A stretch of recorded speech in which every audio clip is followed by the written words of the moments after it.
होती चिमुकली सारी झाली मोठाली लेकर, होती चिमुकली सारी झाली मोठाली लेकर,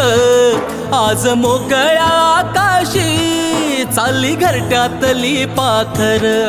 आज मोकळ्या आकाशी चालली घरट्यातली पाखर.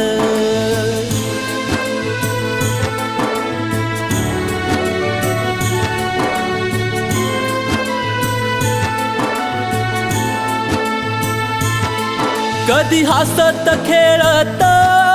कधी आसवे पुसत, गिरविले अक्षराना भार हातानी सोसत, शिकलेली हाया वाचाया